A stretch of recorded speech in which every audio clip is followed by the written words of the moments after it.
నా పేరు దిలీప్ కుమార్ అండి. ఏదో చిన్న కంపెనీలో కూలి పని చేసుకుంటున్నాను, సూపర్వైజర్గా, ఎలక్ట్రికల్ సూపర్వైజర్గా. మురళీనగర్ కపరాడ యందు నేను ఒక స్థలాన్ని 133 గజాలను కొనుక్కున్నాను. స్థల 133 గజాలు కొన్నాను. కొన్నప్పటి నుంచి వేరే కిల్ రమణారావు అనే వ్యక్తితోటి ఇది ఉంది. దాని మీద కేసు కూడా నేను ఫైల్ చేశాను. కానీ తనకు ఎన్ని కేసులు పెట్టు ఎన్ని ఇది చేసినా సరే అతను ఉన్న ధనబలం అంగబలంతో అన్నిటిని అడ్డుకుంటారు. ఎక్కడికి వెళ్ళినా మనల్ని అడ్డు చెప్తూ ఉంటారు. మొన్న రీసెంట్గా కేసు నడుస్తుండగానే రీసెంట్గా 17వ తారీఖు 8వ నెలలోనే ఈ వాళ్ళ తాలూకు మనుషుల్ని దింపాలని చెప్పి ఏదో ప్లాన్ చేస్తే దానికి నేను 2 సార్లు 17వ తారీఖుని అడ్డుకున్నాను, 21వ తారీఖుని అడ్డుకున్నాను, 17వ తారీఖుని అడ్డుకొని 100కి డయల్ చేశాను 2 సార్లు. అదేవిధంగా స్టేషన్లో 17వ తారీఖు కంప్లైంట్ ఇచ్చాను. కంప్లైంట్ ఇస్తే సిఐ గారు నా తాలూకా డాక్యుమెంట్స్ చెక్ చేశారు. చెక్ చేసి వాళ్ళకి కాల్ చేస్తే అతను ఖాళీ లేదు, తర్వాత వస్తాను 4 రోజులు అని చెప్పి రాకుండా ఉండిపోయారు. అప్పటి నుంచి నాకు 2 సార్లు 26వ తారీఖు వరకు అలాగే తిప్పారు, డాక్యుమెంట్ వెరిఫికేషన్ చేశారు. అక్కడ ఏమి జరుగుతుందో అర్థం కాక ఇంకా న్యాయం జరుగుతుందనే నమ్మకం లేక స్పందనకి వెళ్ళాను. స్పందనకి వెళ్ళి స్పందనలో కలెక్టర్ ఆఫీస్లో కంప్లైంట్ ఇస్తే ఆ కంప్లైంట్ వెళ్ళిన రోజు 28వ తారీఖునే నాకు పిలిచారు. మళ్ళీ స్టేషన్కి సిఐ గారు పిలిచారని చెప్పి వెళ్తే అవతల కిల్ రామరావు అనే వ్యక్తి వచ్చారు. ఎస్ఐ గారికి దగ్గర కూర్చొని డాక్యుమెంట్ వెరిఫికేషన్ చేయించమన్నారు. డాక్యుమెంట్ వెరిఫికేషన్ చేయిస్తే నాది 1950 నుంచి డాక్యుమెంట్ ఉన్నది. నా దాంట్లో ఒక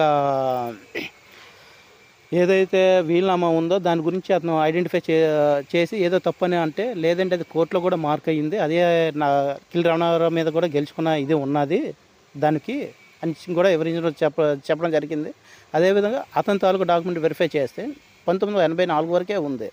తర్వాత అతను అదేంటండి 84 వరకు ఉంది, నాది 50 వరకు లింక్ ఉంది కదండి అంటే 81లో నాకు యుఎల్సి ద్వారా సర్టిఫికేట్ వచ్చిందని అన్నారు, కానీ చూపించలేదు.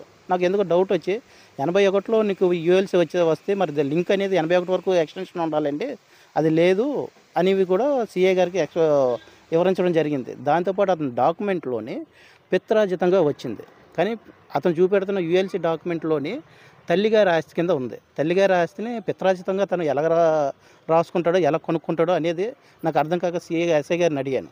అడిగితే ఎస్ఐ గారు ఇది సిఏ గారు మాట్లాడతారని చెప్పి సిఏ గారి దగ్గర తీసుకెళ్లారు. సిఏ గారికి ఇద్దరివి డాక్యుమెంట్స్ ఉన్నాయన్నారు, కానీ ఎక్కడ ఏ తప్పు ఉందో అనేది చెప్పడం మానేశారు. దాన్ని నేను ఎక్స్ప్లెయిన్ చేద్దామని చెప్పి సిఏ గారికి, సార్ ఇలాగ ఇద్దరు డాక్యుమెంట్లో 1950 నుంచి ఉంది, అది 84 నుంచి ఉంది, ప్లస్ కొంత దాంట్లో ఫాల్ట్ ఉంది ఏంటని అనే లోపు తను సీరియస్ అయ్యి నువ్వే కబ్జా చేసావురా అంటే ఒక సైడ్గా డిసైడ్ అయిపోయి నువ్వే కబ్జా చేసావు, నీ మీద నేను కేసు ఫైల్ చేస్తాను అని చెప్పారు. కొద్దిగా దౌర్జన్యంగా అంటే ఫోర్స్ ఇచ్చి భయపెట్టే విధానంగా మాట్లాడారు. సార్ ఇదేదో నాకు 10 రోజుల నుంచి న్యాయం జరగలేదని నాకు తిరుగుతుంటేప్పుడే అర్థమయ్యి నేను స్పందనలో కూడా కంప్లైంట్ ఇచ్చాను. స్పందనలో కూడా కంప్లైంట్ ఇచ్చాను అని చెప్పగానే, స్పందనలో కంప్లైంట్ ఇస్తే మాకేమైనా ఇదవుతుందా, నేను క్లియర్ చేయాలి దాన్ని అయినా సరే, దాన్ని ఎలా క్లోజ్ చేయాలో మాకు తెలుసు అని అన్నారు. ఇంకా పరిస్థితులు బాగోలేదని బయటకు వచ్చేసి డైరెక్ట్గా సోనీ మేడం గారిని అడిగాం. ఇలా మాకు కంప్లైంట్ ఇచ్చావు కదండి 17వ తారీఖుని, దాని నెంబర్ ఇస్తారా, కంప్లైంట్ నెంబర్ అంటే సిఏ గారు ఇవ్వద్దన్నారు. అతన్ని అడగండి అన్నారు. ఇంకా అతని దగ్గరికి వెళ్ళడానికి ఇష్టం లేక బయటకు వచ్చేసాం. అప్పటి నుంచి అంతకుముందు నుంచి మేము ఉంటున్నాం. ఆ తర్వాత మా ఇంట్లో ఉంటుండగా 17వ తారీఖు 11వ నెలలోని అంటే కరెక్ట్గా 3 నెలల తర్వాత వాళ్ళు నా మీద కేసు పెట్టారని చెప్పి ఎవరో కాల్ చేశారు. కాల్ చేస్తే అదైతే ఫ్రాంక్ కాల్, రాంగ్ కాల్ అని అంతకుముందు 2 సార్లు వస్తే అవి అనుకుని వదిలేశాను. తర్వాత 24వ తారీఖున చందు అనే కానిస్టేబుల్ గారు వచ్చి ఈ చుట్టుపక్కల మొత్తం అంతా స్కెచ్ గీసుకొని వెళ్ళారు. అదే రోజు ఇక్కడ అప్పులరాజు గారు ఉంటే నాకు ఎవరైతే అమ్మారో అతను ఉంటే అతను చూసి ఏటండి అని అడిగితే ఇలా కానిస్టేబుల్ని అని చెప్పారు. చెప్తే ఏటండి ఏమైనా అంటే ఏం లేదు మీరు మామూలుగా ఉండండి అన్నారు. అయిపోయింది. తర్వాత 24 వచ్చి వెళ్ళిపోయారు. 25వ తారీఖున నాకు కాల్ చేసి మీ మీద ఎఫ్ఐఆర్ ఫైల్ చేశారు నేను. అదే చందు గారు ఏటైంది అంటే ఇలాగ కిల్ రమణారావు గారు కంప్లైంట్ ఇచ్చారు. అదే సార్ నేను కంప్లైంట్ ఆల్రెడీ అతని మీద పెట్టాను 3 నెలల కిందట, దానికి మీరు ఏమని సమాధానం చెప్పకుండా స్పందనలో వచ్చిన కంప్లైంట్ మీరు కోర్టులో ఉంది కాబట్టి కోర్టులో తేల్చుకోండి అని చెప్పి పంపించారు. స్పందనలో ఇచ్చిన కంప్లైంట్కి అలాగ ఇచ్చేసినప్పుడు మళ్ళీ ఇతను ఇచ్చిన దానికి ఎలాగ ఎఫ్ఐఆర్ ఫైల్ చేస్తున్నారు, అది నేను తర్వాత మా లాయర్ గారితో వస్తానండి అనేసరికి ఈ రెండు రోజుల తర్వాత అక్కునాయుడు గారు అనే అతను కాల్ చేశారు. 27ని కాల్ చేసి సిఏ గారు మీ మీద 41A కేసు ఫైల్ చేశారు చెప్పారు. 41A కేసు ఫైల్ చేస్తే, సార్ నేను కొద్దిగా ఊర్లో లేను, మరి లాయర్ గారితో వస్తామండి, కేసు ఫైల్ చేసేటప్పుడు మరి దానికి ఏంటంటే వివరాలు నాకు తెలియదు, అతనికి కనుక్కుంటారని చెప్తే, ఈలోగా అదే రోజు నైట్ 27 నైట్నే నాకు మెసేజ్ పెట్టారు వాట్సాప్కి. దాన్ని కూడా చూసుకొని మార్నింగ్, అది నైట్ చూడలేదు, మార్నింగ్ చూశాను. చూసి మెసేజ్ పెట్టండి సార్, నేను ఊర్లో లేను, ఒక 4 రోజుల్లో వస్తాను లాయర్ గారిని పట్టుకొని అని అన్నాను. తర్వాత 29 మార్నింగ్ ఎందుకో మాకు డౌట్ వచ్చి ఇక్కడికి వచ్చి చూస్తే మా ఇంట్లో సామాన్లు లేవు, అదేవిధంగా వీటి తాళాలు పగలగొట్టి వేరే తాళాలు వేసి ఉన్నాయి. డౌట్ వచ్చి వెంటనే ఏసీపీ గారి దగ్గరికి వెళ్ళాము. ఏసీపీ గారి దగ్గరికి వెళ్ళి చెప్తే మళ్ళీ సీఏ గారి దగ్గరికి వెళ్ళండి, అతను చూస్తారు అని కాల్ చేసి చెప్తే అతని దగ్గరికి వెళ్ళాం. వెళ్తే లాయర్ గారిని తీసుకొని వెళ్తే కంటిన్యూ సేమ్ పాత పద్ధతే. ఒక 4 రోజులు తిప్పారు, మా డాక్యుమెంట్ చూశారు, స్టేట్మెంట్ తీసుకున్నారు అంతే. తర్వాత ఏంటండి 41Aకి మరి స్టేషన్ బిల్ ఏదో ఉంటుందట కదండి, అది ఇస్తారా ఏంటండి అని అడిగితే అటువంటిది ఏమీ లేదు అని చెప్పి అనేసారు. అవతల అతను పిలుస్తాము, ఎంక్వైరీ చేస్తాం అన్నారు. అదే సార్, నేను ఆల్రెడీ ఇచ్చిన దానికి నాకు ఏమీ ఇవ్వలేదు, ఎంక్వైరీ నా మీద పెడతాను అంటున్నారు అని అడిగితే మాట్లాడలేదు.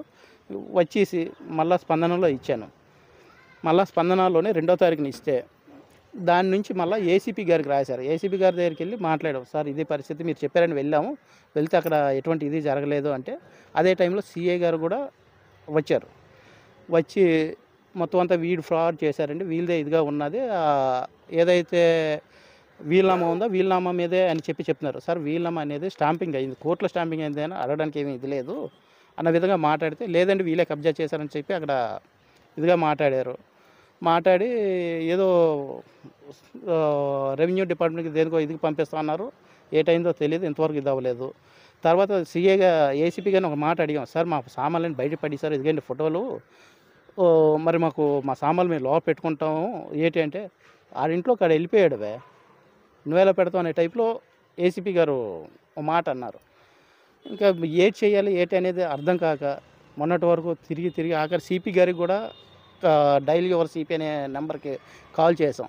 అక్కడ చేసి మళ్ళీ రిటర్ను ఇక్కడికే వచ్చింది, ఇది ఎయిర్పోర్ట్ పోలీస్ స్టేషన్కి వచ్చింది. మళ్ళీ అదే పోలీస్ స్టేషన్కి అక్కడికే వస్తే న్యాయం జరుగుతుందనే కడసారి కోరిక కూడా చచ్చిపోయి చివరికి మీడియాని ఆశ్రయించాం.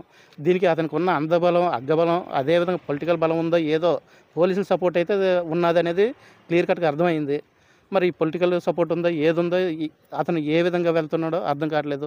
కానీ న్యాయం అనేది కొనుక్కున్న పరిస్థితికి వచ్చేసాం. దాన్ని మాలాంటి అమాయకులకు కొద్దిగా న్యాయం జరుగుతుందని కోరుకుంటున్నాం ఈ మీడియా ముఖంగా. సైట్ ఎన్ని గజాలండి?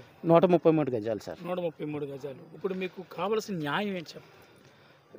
కరెక్ట్గా చెక్ చేసి ఎవరి డాక్యుమెంటు అనేది కరెక్ట్గా చెక్ చేసి ఎక్కడ తప్పు జరిగిందని చూసి ఎవరిదైతే వారికి ఇవ్వండి.